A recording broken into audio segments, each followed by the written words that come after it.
नमस्कार दोस्तों, आप सभी का स्वागत है आपके अपने YouTube चैनल वास्तु शक्ति ऑफिशियल में। आज मैं आप सभी के लिए लेकर आया हूं चैत्र मास के कृष्ण पक्ष की पावन पाप मोचनी एकादशी व्रत कथा, इसका महत्व और पूजा विधि। दोस्तों, हमारे सनातन धर्म में एकादशी व्रत को अत्यंत पवित्र और पुण्यदायी माना गया है।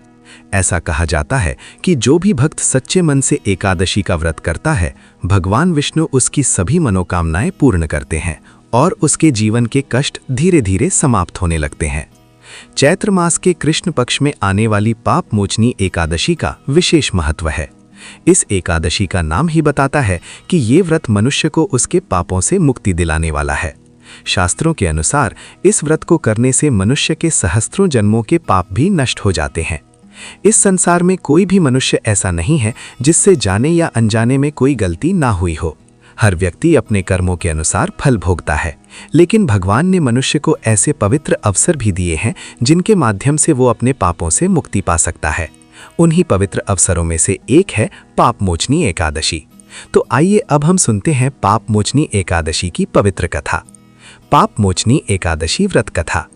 प्राचीन समय में धर्मराज युधिष्ठिर ने भगवान श्री कृष्ण से पूछा, हे मधुसूदन, आपने मुझे अनेक एकादशियों का महत्व बताया है, अब कृपया करके मुझे चैत्र मास के कृष्ण पक्ष की एकादशी के बारे में भी बताइए।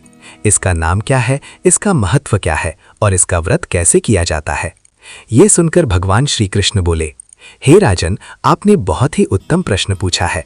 पहले भी एक बार राजा मानधाता ने यही प्रश्न महर्षि लोमश ऋषि से पूछा था। उसी समय उन्होंने इस पवित्र व्रत का महत्व बताया था। भगवान श्री कृष्ण ने आगे कहा, हे युधिष्ठिर, चैत्र मास के कृष्ण पक्ष में आने वाली एकादशी को पाप मोचनी एकादशी कहा जाता है। ये एकादशी मनुष्य के सभी पापों का नाश करने वाली है। प्राचीन समय में एक सुंदर वन था जिसका नाम चित्ररथ वन था। उस वन में देवता, गंधर्व, किन्नर और अप्सराएं विहार किया करते थे। उस वन में हमेशा वसंत ऋतु का आनंद रहता था और चारों ओर सुंदर फूल खिले रहते थे। उसी वन में मेधावी नाम के एक महान ऋषि तपस्या करते थे। वे भगवान शिव के परम भक्त थे और कठोर तप में लीन रहते थे।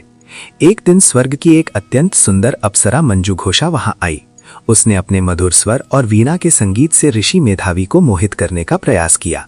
उसी समय कामदेव भी ऋषि की तपस्या भंग करने के लिए वहां पहुंच गए। मंजू घोषा ने मधुर संगीत गाना शुरू किया और धीरे धीरे ऋषि मेधावी का ध्यान उसकी ओर आकर्षित होने लगा। धीरे धीरे ऋषि मेधावी उसके सौंदर्य और संगीत के प्रभाव में आ गए और अपनी तपस्या भूल बैठे। काम के वश में होकर ऋषि मेधावी उस अप्सरा के साथ रहने लगे। समय बीतता गया और उन्हें पता ही नहीं चला कि 57 वर्ष कब बीत गए।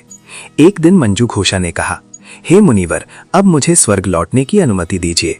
तब ऋषि मेधावी को अचानक समय का बोध हुआ और उन्हें पता चला कि इतने वर्षों तक वे भोग विलास में लगे रहे। ये सोचकर उन्हें बहुत क्रोध आया।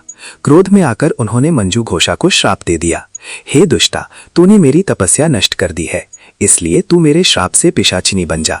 श्राप सुनकर मंजू घोषा बहुत दुखी हुई और उसने मुनि से क्षमा मांगी। उसने विनती की कि कृपया करके इस श्राप से मुक्ति का कोई उपाय बताइए। तब ऋषि मेधावी ने कहा, चैत्र मास के कृष्ण पक्ष में आने वाली पाप मोचनी एकादशी का व्रत करने से तुझे इस श्राप से मुक्ति मिल जाएगी। मंजू घोषा ने विधि विधान से पाप मोचनी एकादशी का व्रत किया और उसके प्रभाव से वे पिशाचनी योनि से मुक्त होकर पुनः अपने सुंदर रूप में स्वर्ग लौट चली गई। उधर ऋषि मेधावी ने भी अपने पिता च्यवन ऋषि के कहने पर इस व्रत का पालन किया और उनके भी सभी पाप नष्ट हो गए। इस प्रकार पाप मोचनी एकादशी का व्रत करने से मनुष्य के सभी पाप समाप्त हो जाते हैं। पाप मोचनी एकादशी पूजा विधि। अब जानते हैं इस व्रत की पूजा विधि। एकादशी के दिन प्रातःकाल उठकर स्नान करें और स्वच्छ वस्त्र धारण करें। इसके बाद भगवान विष्णु के सामने हाथ में जल लेकर व्रत का संकल्प लें। पूजा स्थल पर एक वेदी बनाएं और उस पर 7 प्रकार के अनाज रखें। फिर उसके ऊपर एक कलश स्थापित करें और उसमें आम या अशोक के 5 पत्ते रखें। इसके बाद भगवान विष्णु की प्रतिमा या चित्र स्थापित करें और उन्हें पीले फूल, फल और तुलसी दल अर्पित करें। फिर पाप मोचनी एकादशी की कथा सुनें और धूप दीप से भगवान की आरती करें। रात्रि में भगवान विष्णु का भजन कीर्तन करें और जागरण करें। अगले दिन द्वादशी को भगवान की पूजा करके ब्राह्मण या जरूरतमंद व्यक्ति को भोजन कराएं और दान दक्षिणा दें। इसके बाद स्वयं भोजन ग्रहण करें। इस प्रकार श्रद्धा और भक्ति भाव से किया गया पाप मोचनी एकादशी का व्रत मनुष्य के सभी पापों को नष्ट कर देता है। दोस्तों, आशा करता हूं कि पाप मोचनी एकादशी की ये कथा और पूजा विधि आपको अवश्य पसंद आई होगी। यदि आपको ये वीडियो अच्छा लगा हो तो वीडियो को लाइक करें, शेयर करें और हमारे चैनल वास्तु शक्ति ऑफिशियल को जरूर सब्सक्राइब करें और कमेंट बॉक्स में अवश्य लिखें ओम नमो भगवते वासुदेवाय।